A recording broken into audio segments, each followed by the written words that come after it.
অনেকেই আমাকে ব্যক্তিগতভাবে মেসেজ করেছেন, কল করেছেন, সবাইকে শুকরিয়া জানাতে চেয়েছেন যে শাইখ আপনি কবে আসবেন। আমি আপনাদেরকে এতটুকু নিশ্চিত করছি যে আমি শীঘ্রই বাংলাদেশে আসছি ইনশাআল্লাহ।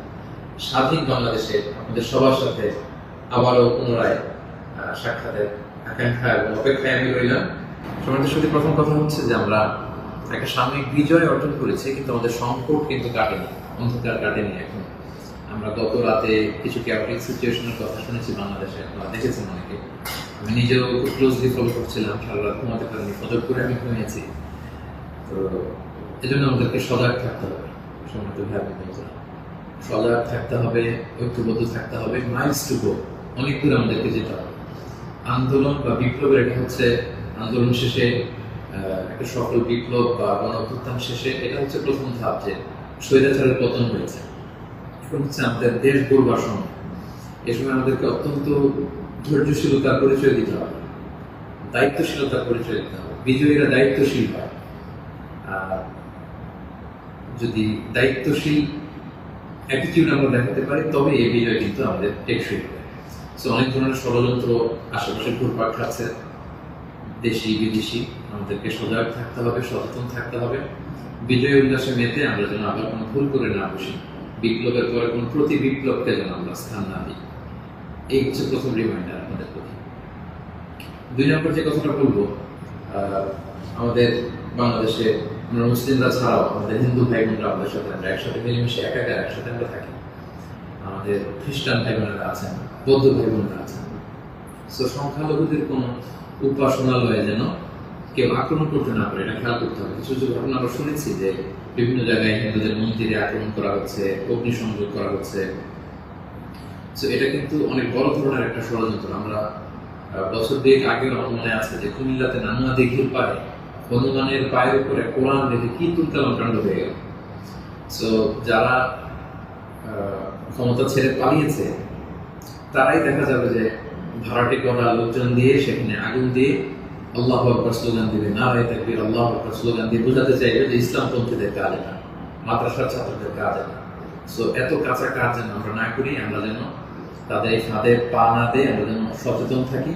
বিশেষ করে মাদ্রাসার ছাত্র ভাইদেরকে, আমার কলিজার টুকরা মাদ্রাসা, আলিয়া মাদ্রাসা, কবি মাদ্রাসার ছাত্র ভাইদেরকে আমি বলবো, আপনারা আপনাদের নিজ নিজ থানা, গ্রামের, এলাকা, হিন্দু মন্দিরগুলো নিজ দায়িত্বে পাহারা দেন, প্যাট্রোলিং করবেন, ভাগ করে করে সকালে বিকালে কারা দায়িত্ব পালন করবেন। মাদ্রাসার শিক্ষক যারা আছেন তারা এটা দেখভাল করেন। সামনের 1-2 দিন খুবই গুরুত্বপূর্ণ। আমরা চাই না যে আমাদের বিজয়টা এভাবে নষ্ট হয়ে যায়। এই জাতীয় ষড়যন্ত্র যারা করছে তাদের ষড়যন্ত্রকে আপনারা নস্যাৎ করে দিন সংঘবদ্ধ পাবেন। সো এটা আমাদেরকে খেয়াল রাখতে হবে। কিছু অগ্নিকাণ্ড বা বিচ্ছিন্ন ঘটনা যদি ঘটে, দেখা যাবে যে যারা এই বিজয়ে খুশি না তারা এটাকে ইন্টারন্যাশনালি তারা এটা প্রপাগেট করবে। তারা বলবে যে Bangladesh is on terrorist attack, জঙ্গি অ্যাটাকে কবলে পড়েছে বাংলাদেশ, অনেক ন্যারেটিভ তারা দাঁড় করাবে এবং এটা করতে তারা বড় করবে। সো আমরা এত সহজে এই বিজয়কে নষ্ট হতে দিব না। আমার 2 নম্বর রিমাইন্ডার হচ্ছে আমার প্রিয় বিপ্লবী ভাই বন্ধুদের প্রতি, বিশেষ করে মাদ্রাসার ছাত্র ভাইদের প্রতি, আপনারা খেয়াল করে সংখ্যালঘুদের কোনো স্থাপনাতে, উপাসনালয়ে যাতে এই জাতীয় ঘটনা না ঘটে ক্লোজ অবজারভেশন করুন, পাহারা দিন, নিরাপত্তা দিন। এটা আমাদের দায়িত্ব। আমরা এবার যদি ভুল করে ফেলি তাহলে বাংলাদেশ ইসলাম অনেক পিছিয়ে যাবে, বাংলাদেশ সমৃদ্ধ বাংলাদেশ গড়বার যে স্বপ্ন এটা অনেক পিছিয়ে যাবে। 3 নম্বর যে কথাটি আমি শেয়ার করতে চাই সেটা হচ্ছে, আমরা প্রায় বলি যে ইতিহাসের সবচেয়ে বড় শিক্ষা হচ্ছে যে মানুষ ইতিহাস থেকে শিক্ষা নেয়। আমরা যেটা দেখলাম প্রায় 1.5 যুগ ধরে বা 1.5 দশক ধরে যে ক্ষমতাসীন দলটি ছিল, তারা যখন আজকে বিদায় নিল, বিদায় তো নয়, বেসিকলি তারা বাধ্য হয়ে ক্ষমতা ছেড়ে পলায়ন করেছে। তো তাদের বিদায়টা আসলে কেমন হলো যদি আমরা একটু বিশ্লেষণ করি, অ্যানালাইসিস করি, যে আপনার ক্ষমতার দাপটে বাকি মহিষে এক থেকে পানি খেতে এরকম অবস্থা। এসএসএফ আপনাকে সিকিউরিটি দিত, আপনার সামনে বহর, পেছনে বহর, কত সিকিউরিটি, কত ন্যাশনাল প্রোটোকলের ব্যবস্থা আপনি করেছেন। কিন্তু আজকের বিদায়টা আপনার কেমন হয়েছে? পুরো দেশব্যাপী গণধিক্কার, ঘৃণা, বদয়া ছাড়া কিছু আপনি করতে পারেননি। সো এ থেকে আমাদের রাজনীতিবিদদের, আমাদের সকলের শিক্ষা গ্রহণ করা উচিত। আপনার বিদায় কেউ কাটেনি, কেউ কোনো সংবর্ধনা দেয়নি, সহমর্মিতা জানায়নি, বরং আপনার অস্তিত্বই ছিল হুমকির মুখে। আল্লাহ তাআলা বলেন যে আমি হচ্ছি ক্ষমতার মালিক, আমি যাকে চাই কুলিল্লাহুম্মা মালিকাল মুলক তুতিল মুলকা মান তাশা ওয়া তানজিউল মুলকা মিম্মান তাশা ওয়া তুইজ্জু মান তাশা ওয়া তুযিল্লু মান তাশা বিয়াদিকাল খায়র ইন্নাকা আলা কুল্লি শাইইন কাদির। আল্লাহ তো হচ্ছেন ক্ষমতার মালিক, যাকে চান ক্ষমতার চেয়ারে বসান, যাকে চান সেখান থেকে টেনে হিচড়ে ক্ষমতার চেয়ার থেকে তিনি নামান, তিনি যাকে চান সম্মান দেন, যাকে চান তিনি অপদস্থ করেন, লাঞ্ছিত করেন। তার জলজান্ত প্রমাণ আমরা গতকাল কিন্তু দেখেছি। এবং তিনি হচ্ছেন ফাআলুল লিমা ইউরিদ, তিনি যখন যা চান তাই করতে পারেন। এর জন্য তাকে কারোর কাছে জবাবদিহি করতে হয় না, রিপোর্টিং করতে হয় না। তিনি কুন ফায়াকুনের মালিক, তিনি হতে দেরি হয় না। তিনি পাহাড়কে দরিয়া করেন, দরিয়াকে পাহাড় করেন, তিনি সম্মানিতকে অপদস্থ করেন, তিনি সমাজের লাঞ্ছিত অপমানিত লোকটাকে সম্মানের চেয়ারে বসিয়ে দিতে পারেন। তিনি হচ্ছেন আল্লাহ সুবহানাহু ওয়া তাআলা। মনে রাখতে হবে তিনি ক্ষমতার মালিক। আমরা যেন এটা ভুলে না যাই, ক্ষমতার চেয়ার পেলে আমরা যেন ভুলে না যাই যে আমি ক্ষণিকের জন্য এসেছি। সামনে যারা ইন্টারিম গভর্নমেন্টের লিড দিবেন, 3 মাস 6 মাস পরে জাতীয় ইলেকশনের পরে যখন আমাদের নতুন সরকার আসবে, তারা যখন ক্ষমতার চেয়ারে বসবেন, নিজেকে এই রিমাইন্ড যেন আমরা দিই যে আমরা যেদিন বিদায় নেব, যেদিন ক্ষমতায় থাকবো, সেদিন আমি আমাকে কেমন দেখতে চাই, সেই হিসাবটুকু করে যোগ বিয়োগ দিয়ে যেন আমরা ক্ষমতায় থাকাকালীন সময় আমাদের অ্যাক্টিভিটিস গুলো পরিচালনা করি। সো এই ইতিহাস থেকে আমরা বারবার শিক্ষা নিতে ভুল করি, হোঁচট খাই, আমরা যেন এটা না করি। আমি আমাদের জাতীয় নেতৃবৃন্দদেরকে বলবো, যারা আসন্ন নির্বাচনে নির্বাচিত হয়ে আসবেন, বাংলাদেশকে নেতৃত্ব দিবেন, নতুন প্রজন্মের বা পুরাতন অভিজ্ঞদের মধ্যে থেকে যারা মিলে সরকার গঠন হবে সামনে ইলেকশন শেষে, আপনারা মেহরবানি করে এই শিক্ষাটুকু আপনারা নেবেন। এবং বাংলাদেশে এটা তো আমরা দেখে এসেছি ছোটবেলা থেকেই, একদল ক্ষমতা ছিল, অন্য দলের লোকেরা তাদের উপর কিভাবে আক্রমণ করে যেদিন তারা ক্ষমতা থেকে যায়, আবার তারা ক্ষমতা আসলে তারা তখন ক্ষমতা ছেড়ে অন্য বিরোধী দল তাদের উপর আক্রমণ করে। এই রেশারেশি আক্রমণ আমরা চাই না, আমরা এর অবসান চাই, আমরা ইতিহাস থেকে শিক্ষা নিতে চাই। আমরা একটা সমৃদ্ধির বাংলাদেশ ঐক্যবদ্ধভাবে একসাথে হাতে হাত রেখে কাঁধে কাঁধ মিলে গড়ে তুলতে চাই। এটা হচ্ছে আমার 3 নম্বর রিমাইন্ডার। 4 নম্বর রিমাইন্ডার হচ্ছে, গতকাল আমরা দেখেছি যে স্বৈরাচারের পতনের ঘোষণার মধ্য দিয়ে পুরো বাংলাদেশ, পুরো লাল সবুজের পতাকা, পুরো 18 কোটি মানুষ আনন্দ উল্লাসে ফেটে পড়েছে। আমরা আল্লাহ শুকরিয়া আদায় করেছি, আমরা হাফ ছেড়ে বেঁচেছি, আমরা স্বস্তির নিঃশ্বাস ফেলেছি, আমরা নতুন করে একটা স্বাধীন বাংলাদেশ পাওয়ার একটা আকাঙ্ক্ষা আমাদের হৃদয়ে জেগেছে। শুধু কিন্তু দুঃখের ব্যাপার হলো, আমরা মাঝে মাঝে আবেগে অথবা লোভে পড়ে অথবা হৃদয়ের জ্ঞান হারিয়ে এমন কিছু করে ফেলি যেটা আমাদের এই বিজয়কে, আমাদের অ্যাচিভমেন্টকে প্রশ্নবিদ্ধ করে, এটা ন্যায্যতাকে প্রশ্নবিদ্ধ করে। গতকাল আমরা দেখেছি যে উল্লাসিত জনতা তারা জাতীয় সংসদ ভবনে ঢুকে পড়েছে, গণভবনে ঢুকে পড়েছে, সেখানে যে লুটপাট, চুরি, যা বলা যায়, এগুলো সব ধরনের কাজগুলো করেছে। এবং এগুলো কিন্তু লাইভ ব্রডকাস্ট হয়েছে, বিশ্বব্যাপী ছড়িয়েছে। আপনারা আসলে কি মেসেজ দিলেন? আমাদের দেশের ছাত্র জনতা কিছু, তারা কি লুটপাট করে? যারা ক্ষমতা ছেড়ে পালালো তারা তো এটাকে ইন্টারন্যাশনালি প্রোপাগান্ডা বানাবে যে দেখুন কিরকম লুটপাট, চুরি, আক্রমণ, এগুলোর মধ্যে দিয়ে তারা গণভবনকে দখল করছে। তারা একটা ইস্যু না। সো এই ব্যাপারটাকে আমি খুবই অপছন্দ করেছি, খুবই। আমি বলবো না যে শিক্ষিত ছাত্র জনতা এমন করেছে, যেহেতু উল্লাসিত জনতা সেখানে ঢুকে পড়েছিল, এখানে ভালো মানুষ ছিল, খারাপ মানুষ ছিল, ছিচকে চোর ছিল, টোকাই ছিল, তারা এগুলো করেছে। কিন্তু আমি দেখে অবাক হয়েছি, মাঝে মাঝে অনেক ভালো ফ্যামিলির ছেলে পেলে অথবা নামাজি, দেখে প্র্যাকটিসিং মনে হয়, তারাও এরকম ছবি দিয়েছে। কেউ গণভবনের বালিশ, কেউ চেয়ার, কেউ টেবিল, কেউ পাঙ্গাস মাছ, কেউ ফ্রিজের খাবার, যে যেরকম পেরেছে করিডোর করেছে। এটা আমার চোখে এসেছে। এবং গণভবনের নেম প্লেট নিয়ে আসছে। তো এই এতটুকু বিবেকবোধ বা চিন্তা শক্তি কি আমাদের নাই যে এটা তো রাষ্ট্রীয় সম্পদ, নিজের সম্পদ না, এটা তো ভাগ বটোয়ারা হচ্ছে।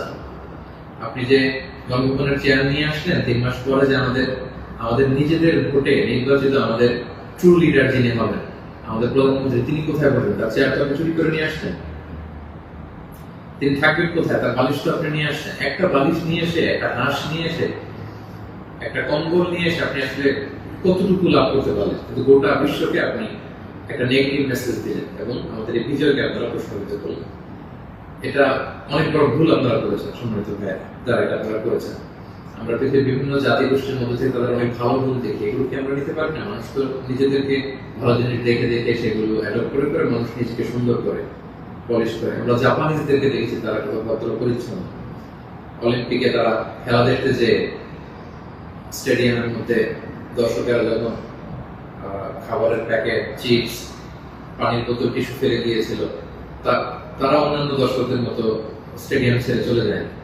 খেলা দেখা শেষে তারা নিজেরা সব ময়লাগুলো, গার্বেজগুলো পরিষ্কার করে তারপর ক্লিন করে সেই দর্শক এলাকায় তারা ছেড়েছে। গোটা বিশ্বে তারা প্রশংসিত হয়েছে। তো এই যে তারা একটা মেসেজ দিল গোটা বিশ্ববাসীকে যে আমরা সিভিলাইজড, আমরা পরিচ্ছন্ন। আমরা আমাদের গতকালের বিজয় উদযাপন করতে যে কি এটা করতে পেরেছি?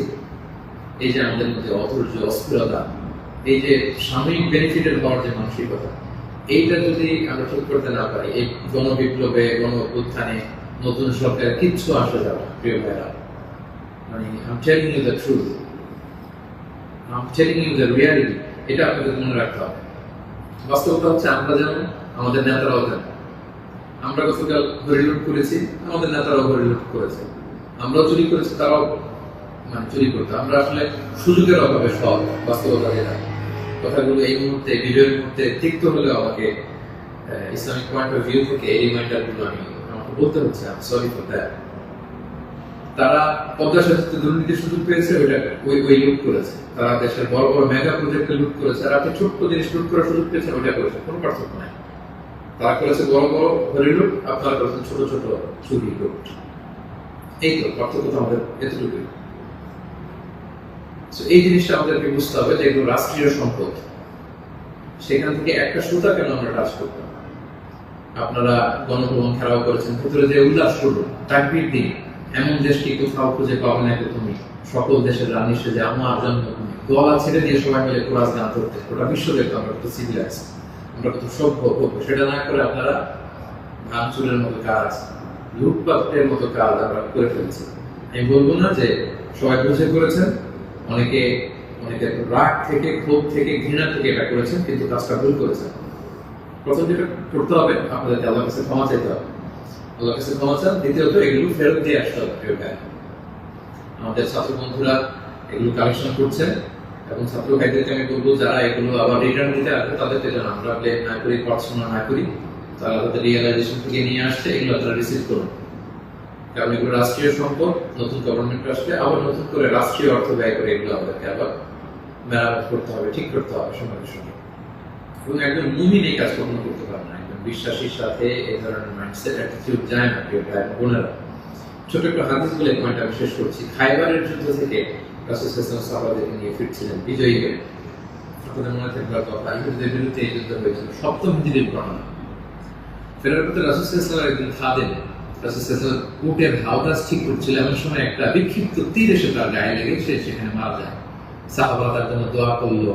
তারা বলল কি খুশ নসিব তার, যুদ্ধ থেকে ফিরে আসার পথে মুজাহিদ শহীদ হয়েছে, জান্নাতের নীল পাখি হয়ে সে ঘুরবে। রাসূল সাল্লাল্লাহু আলাইহি ওয়াসাল্লাম বললেন, না তোমরা এই মন্তব্য করো না, তোমরা জানো না আমার এই দাস সে সুযোগ পেয়ে রাষ্ট্রীয় সম্পদের অর্থাৎ গনিমতের যেটা পেয়েছিল ভাগ বটলার আগে সে লোকচক্ষুর আড়ালে একটি চাদর চুরি করেছিল, এবং এই জাহান্নামের এই চাদর তার গা পেঁচিয়ে তার শরীরকে জ্বালিয়ে ফেলবে, তাকে দগ্ধ করবে।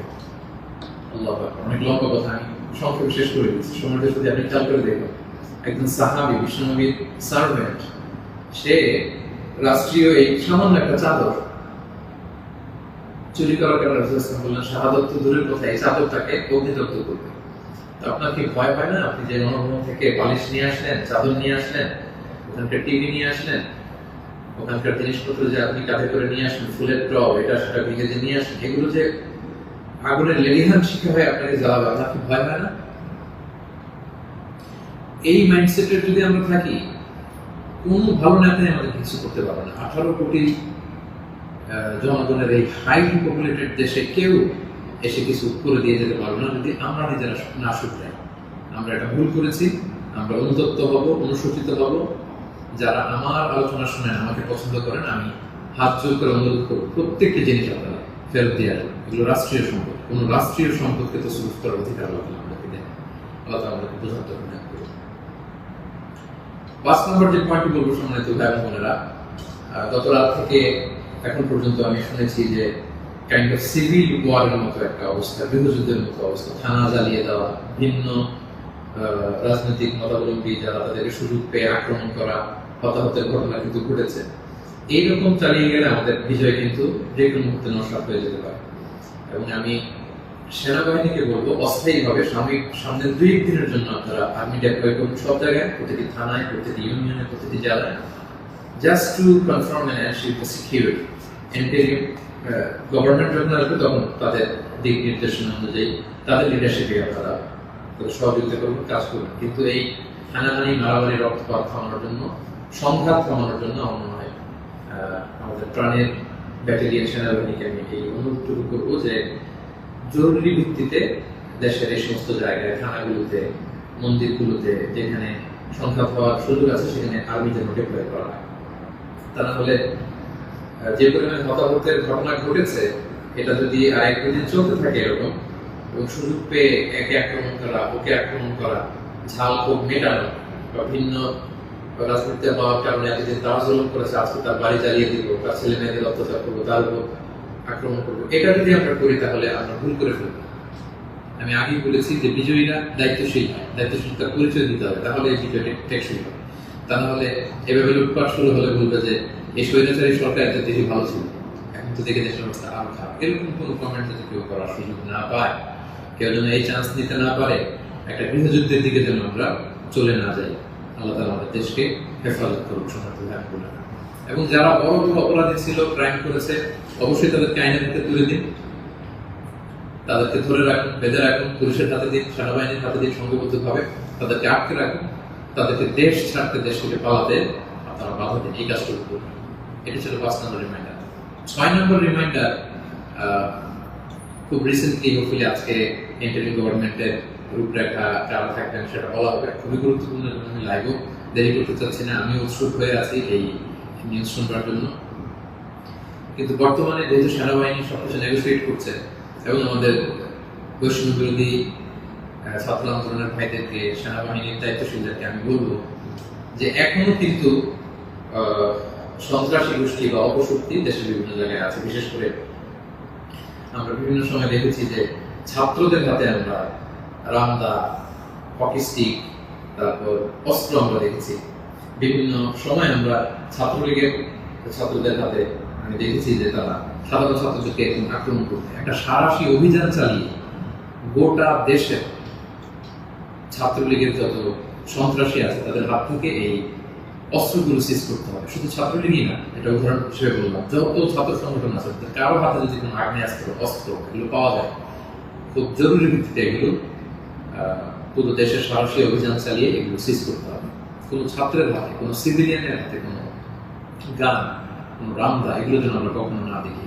ছাত্ররা রামদা নিয়ে ক্যাম্পাসে তারা দাপট দেখাবে, এই দৃশ্য আমরা যেন বাংলাদেশে না দেখি। এরকম একটি পরিবেশ যেন আমরা তৈরি করতে পারি। আমি সেনাবাহিনীর কাছে অনুরোধ জানাবো, আমি সামনে যে ইন্টারিম গভর্নমেন্ট হবে তাদের কাছে অনুরোধ জানাবো, বৈষম্য বিরোধী ছাত্র আন্দোলনের ভাইদেরকে এই বিষয়ে গুরুত্ব দেওয়ার জন্য অনুরোধ জানাবো। কারণ আমি বিভিন্নভাবে আমাদের কিছু সোর্স আছে, আমরা জেলায় জেলায়, থানায় থানায় এরকম হতাহতের ঘটনা শুনেছি। সেগুলো আমাদেরকে নিয়ন্ত্রণ করতে হবে। সবশেষে সম্মানিত ভাই বোনেরা, আমি এই কথা বলে শেষ করতে চাই যে আমাদের ধৈর্যের পরিচয় দিতে হবে, আমাদেরকে শান্তি শৃঙ্খলা রক্ষার সর্বোচ্চ চেষ্টা করতে হবে। প্রতিহিংসার রাজনীতি আমরা বাংলাদেশে দেখতে চাই না, আমরা হানাহানি, মারামারি এটা দেখতে চাই না। আমরা জাতি, ধর্ম, বর্ণ নির্বিশেষে আমরা যেন সবার প্রতি মানবিক হতে পারি, আমরা সেটা চাই। আমরা চাই মেরিটোক্রেসির ভিত্তিতে আমাদের দেশ চলবে। দেশের যতটি চাকরি দেওয়া হবে, পদায়ন হবে, যারা সচিব হবে, যারা বিসিএস ক্যাডার হবে, যারা সরকারি আমলা হবে, প্রতিটা চাকরি যেন মেধার ভিত্তিতে হবে। Meritocracy should be the national policy of Bangladesh, our new Bangladesh, our new independent Bangladesh. আমি দায়িত্বশীলদের কাছে অনুরোধ করছি, আমাদের ন্যাশনাল কয়েকটা পলিসি থাকা দরকার। সিঙ্গাপুরের 3-4টা জাতীয় পলিসির মধ্যে একটা হচ্ছে মেরিটোক্রেসি। রাষ্ট্রীয়ভাবে যেন ঘোষণা দেওয়া হয় যে মেরিটোক্রেসির ভিত্তিতে আমাদের বাংলাদেশ চলবে। আমাদের বিচার বিভাগ সম্পূর্ণ স্বাধীনভাবে কেউ হস্তক্ষেপ করতে পারবে না। কোনো চাঁদাবাজি আমাদের বাংলাদেশে চলবে না, কোনো ঘুষ বাংলাদেশে চলবে না। একটা সমৃদ্ধির বাংলাদেশ আমরা যেটা স্বপ্ন দেখি, আমরা যে স্বাধীন বাংলাদেশের স্বপ্ন দেখি, আমরা যেন একসাথে সেটা করতে পারি together will rebuild hour nation again ইনশাআল্লাহ। তো সম্মানিত সুধী, আমি এই আহ্বান জানিয়ে শেষ করব, কেউ আইন শৃঙ্খলা অবনতি ঘটাবেন না, সংঘাতে জড়াবেন না, আইন নিজের হাতে তুলে নেবেন না, সংখ্যালঘু ভাইদের দিকে দৃষ্টি রাখুন, কারণ এইটাকে তারা টার্গেট করে একটা প্রতি বিপ্লব দেশে একটা ক্যাওটিক সিচুয়েশন তৈরি করবে এবং পুলিশ বাহিনী, সেনাবাহিনী, বিমান বাহিনী, র্যাব, আনসার, বিডিআর প্রত্যেকটি বাহিনীকে আমি বলবো যে আপনাদের কাঁধে অনেক বড় দায়িত্ব। দেশের শান্তি, শৃঙ্খলা, সিকিউরিটি, নিরাপত্তা নিশ্চিত করে এগুলো আপনাদের দায়িত্ব। আসুন আমরা সবাই হাতে হাত রেখে কাঁধে কাঁধ মিলিয়ে আমাদের নতুন বাংলাদেশ গড়ে তুলব। এই সামনের এক দুই দিন খুবই ক্রুশাল। আপনারা কেউই অস্থির অধৈর্য হয়ে রাগে বসে বিভিন্ন থানা জ্বালিয়ে দেওয়া হচ্ছে, আমি শুনছি সাধারণ পুলিশদের উপর আক্রমণ করা হচ্ছে। প্রিয় ভাইয়ের, পুলিশরা খুব অল্প বেতনের চাকরি করে, তারা আমাদেরকে নিরাপত্তা দেয়। তো তারা উপরের অর্ডারে এতদিন এগুলো করেছে, তাই বলে আপনি পুলিশের উপরে আক্রমণ করতে পারেন না, আপনার দলের বিরোধী বলে আপনি তাদেরকে আক্রমণ করতে পারেন না। সুযোগ পেয়ে আপনি এই অন্যায়ভাবে এটার ব্যবহার আপনি করতে পারেন না। আমরা যেন সুশৃঙ্খল থাকি, আমরা যেন দায়িত্বশীলতার পরিচয় দিই। সম্মানিত সুধী, একটা মানবিক বাংলাদেশ, একটা সাম্যে পরিপূর্ণ, একটা সমৃদ্ধ বাংলাদেশ আমরা দেখতে চাই। অনেকেই আমাকে ব্যক্তিগতভাবে মেসেজ করেছেন, কল করেছেন, সবাইকে শুকরিয়া জানাই, জানতে চেয়েছেন যে শাইখ আপনি কবে আসবেন। আমি আপনাদেরকে এতটুকু নিশ্চিত করছি যে আমি শীঘ্রই বাংলাদেশে আসছি ইনশাআল্লাহ। স্বাধীন বাংলাদেশে আপনাদের সবার সাথে আবারও পুনরায় সাক্ষাতের আকাঙ্ক্ষা এবং অপেক্ষায় আমি রইলাম।